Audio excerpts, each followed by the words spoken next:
like Gucci, Gucci, Louis, Louis, Fendi, Fendi, Prada. Them basic bitches wear that shit, so I don't even bother. Gucci, Gucci, Louis, Louis, Fendi, Fendi, Prada. Them basic bitches wear that shit, so I don't even bother. Hey guys, welcome back to my channel Simoo's Makeover. I hope आप सभी अच्छे होंगे. My name is Simran and I'm a professional makeup artist और makeup trainer. And welcome back to my professional makeup artist course series जो मैं दोबारा से लेकर आ रही हूँ. और yes, इट्स डे 27. अब कॉन्टिन्यूटी में आपको इसके पार्ट्स मिलेंगे और आप एक परफेक्ट मेकअप आर्टिस्ट बन जाएंगे, आई एम श्योर. स्टार्ट करते हैं आज की वीडियो और बात करते हैं उसमें हमारे आज के मेकअप लुक के बारे में, जो है रिसेप्शन मेकअप लुक. सो आज हम कर रहे हैं रिसेप्शन मेकअप लुक जो हमारा पेंडिंग था. तो सबसे पहले हेयर टक कर लेते हैं और मैंने फेस क्लीन कर लिया है, फेस वॉश कर लिया है. उसके बाद मैं यूज़ कर रही हूँ टोनर हमारे पीएच लेवल को मेंटेन करता है. यस, जिसने सीटीएम वीडियो नहीं देखी है वो देख लो अभी भी जाकर, मैंने ऑलरेडी अपलोड की हुई है. और यस, इसके बाद मैं यूज़ कर रही हूँ गार्नियर का विटामिन सी सीरम अपने फेस के लिए. ये आपकी स्किन को ब्राइटन करेगा, कोई भी पिगमेंटेशन होगी उसको रिमूव कर देगा. और मेकअप से पहले एक हेल्दी सीटीएम तो बहुत ज़रूरी होता है. उसके बाद मैं यूज़ कर रही हूँ सीटाफिल का मॉइस्चराइज़र. बहुत ही बेस्ट मॉइस्चराइज़र है. इसको यूज़ करते मुझे 1 ईयर हो चुका है एंड रिजल्ट्स मैं अब देख चुकी हूँ. बहुत ही औसम है, आप भी यूज़ करके देखना. और मेकअप से पहले तो ये जान डाल देता है मेकअप में. इसके बाद मैं यूज़ करूँगी नायका का लिप बाम. तो इसको यूज़ करना बहुत ज़रूरी है क्योंकि अभी विंटर्स आने वाले हैं और लिप्स होने वाले हैं हमारे ड्राई, तो इसको पहले से ही नरिशमेंट की ज़रूरत है. सो आईब्रोज़ के लिए मैं यूज़ कर रही हूँ ओरिफ्लेम की आईब्रो पेंसिल. इसमें 3 हमें सेक्शन मिल जाते हैं. फर्स्ट स्पॉन्ज था, सेकंड स्पूली ब्रश है आईब्रोज़ को कॉम्ब करने के लिए, एंड थर्ड ये पिगमेंट है जो हम आईब्रोज़ पर डिपॉजिट करेंगे. और ये छोटू सा मिरर भी मैंने परचेज़ किया है, कितना क्यूट है. इसको यूज़ करेंगे आज मेकअप के लिए. तो फर्स्ट मैं आईब्रो ग्रूमिंग कर रही हूँ. आईब्रो ग्रूमिंग मैंने पहले भी आपको बताई है कैसे करनी होती है. एक वीडियो पहले भी अपलोडेड है, बट मैं सोच रही हूँ एक एडवांस आईब्रो ग्रूमिंग की कुछ वीडियोज़ अपलोड करने के लिए. अगर हाँ तो प्लीज़ कमेंट कर देना. और येस, आईब्रो ग्रूमिंग रखने वाली हूँ थोड़ी सी बोल्ड, क्योंकि रिसेप्शन के टाइम पे कैमरा मेकअप होता है. तो कैमरा पे हमारा 50% मेकअप वैसे भी कट हो जाता है, तो थोड़ा सा हमें डार्क रखना पड़ता है. तो इसलिए मैं आईब्रोज़ को भी थोड़ा डार्क ही ग्रूम करूँगी. तो ये मेरी 1 आईब्रो हो चुकी है, मैं सेकंड पर वर्क कर रही हूँ.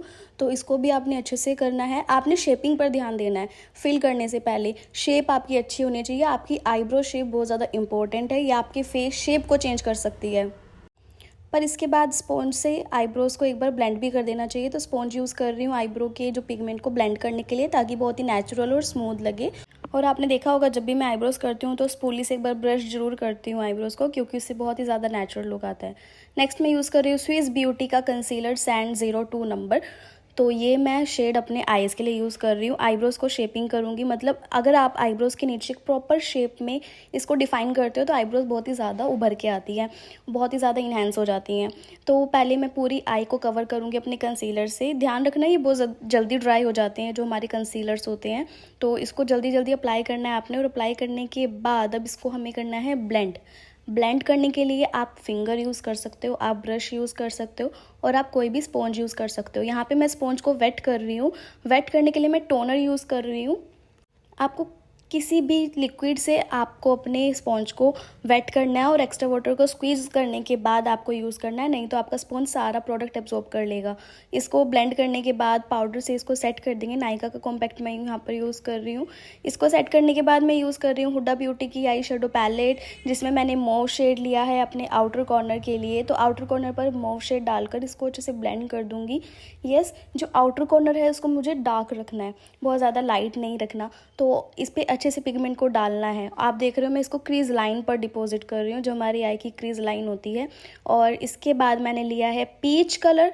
तो जो भी इसकी क्रीज लाइन थी उसको स्मूथ आउट करेंगे पीच कलर की हेल्प से, ताकि ये बहुत ही ज़्यादा स्मूथ लगे. तो इसको देख सकते हो आप मैं कैसे ब्लेंड कर रही हूँ. बहुत ही हल्के हाथ से आपने ब्लेंड करना है, टाइटली ब्रश को होल्ड नहीं करना.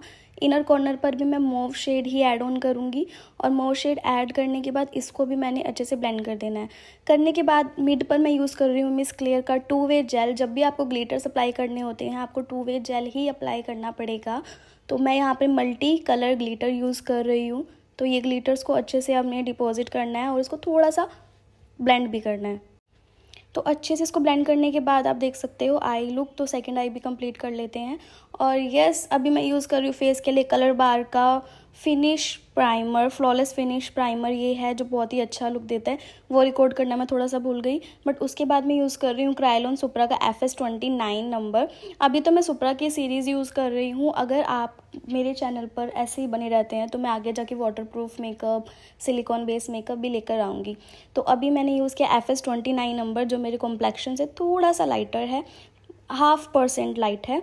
तो इसको मैं अच्छे से ब्लेंड कर दूंगी अपने फेस पर, ताकि ये बहुत लॉन्ग स्टे दे, जल्दी से मेरे फेस से रिमूव ना हो और पैची और केकी ना लगे। तो इसलिए मेकअप को अच्छे से आपको ब्लेंड कर देना चाहिए ब्यूटी ब्लेंडर से, या कोई भी makeup brush, blending brush, finger आप यूज़ कर सकते हो उसको ब्लेंड करने के लिए। उसके बाद मैं यूज़ करूँगी FS38 नंबर अपनी फेस हाइलाइटिंग के लिए। क्रीम हाइलाइटिंग करनी बहुत ज़रूरी है।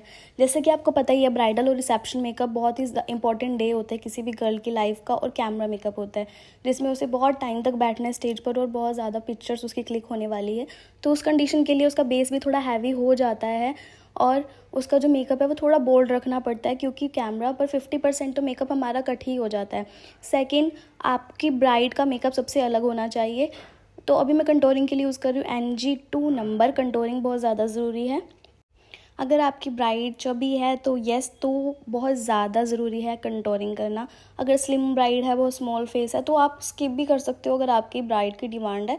नहीं तो ये जो कंटोरिंग है ना, ये कैमरा पर जब हम पिक्चर्स क्लिक होती है तो बहुत ही अच्छा इफेक्ट देती है हमारे फेस को, बहुत ही अच्छा कट शो करती है। तो कंटोरिंग मैं अच्छे से कर लूँगी अपने नोज़ एरिया को, चीक बोन को, जो लाइन को अच्छे से कंटोर करना है, एंड फोरहेड एरिया। तो इसको अच्छे से ब्लेंड कर लेंगे। ब्लेंड करने के लिए याद रखना, जिस साइड से स्पॉन्ज के आप ब्लेंड कर रहे हो उस साइड से आप हाइलाइटिंग को ब्लेंड नहीं करोगे।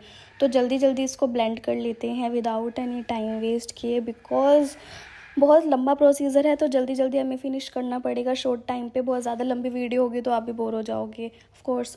सो इसको फिनिश करते हैं। तो मैं कंटोर ब्लेंड कर रही हूँ, इसके बाद मैं हाइलाइटिंग ब्लेंड करूँगी, बट मैंने स्पॉन्ज का पार्ट चेंज कर दिया है। जहाँ से मैंने कंटोरिंग को ब्लेंड किया था वहाँ से मैंने हाइलाइटिंग को ब्लेंड नहीं किया है। आप देख सकते हो कि कितना स्मूथली ये ब्लेंड आउट हो रहा है। तो मेकअप के लिए सबसे ज़रूरी है आपका CTM अच्छे से होना। सेकंड, आपकी ब्लेंडिंग फाउंडेशन की अच्छे से होनी। थर्ड, आपने जो शेड चूज़ किया अपने फेस के लिए वो परफेक्ट होना चाहिए।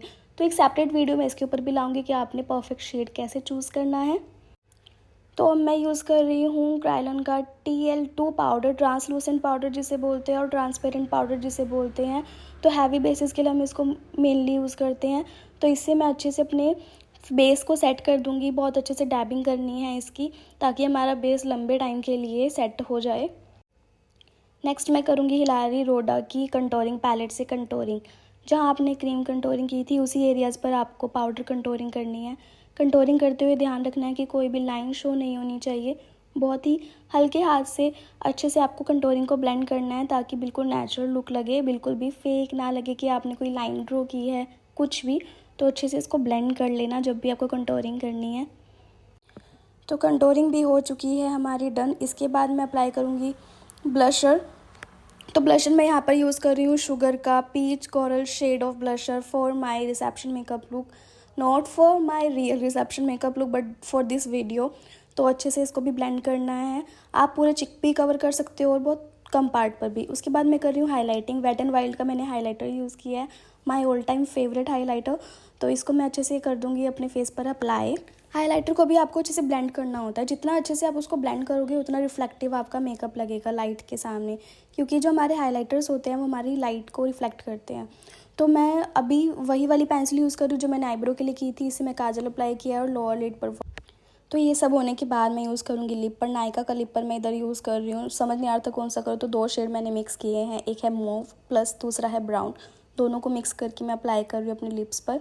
जो शेप आपको चाहिए आप वो शेप ड्रॉ कर सकते हो।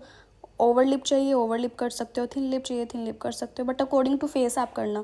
फेस अगर हैवी है तो लिप थोड़ा सा बोल्ड जाएगा, फेस अगर थोड़ा स्लिम है तो लिप थोड़ा थिन ही जाएगा। तो इस चीज़ों का आपने ध्यान रखना है। और ये हो चुका है मेरा makeup look done. 1, 2, 3, let's go.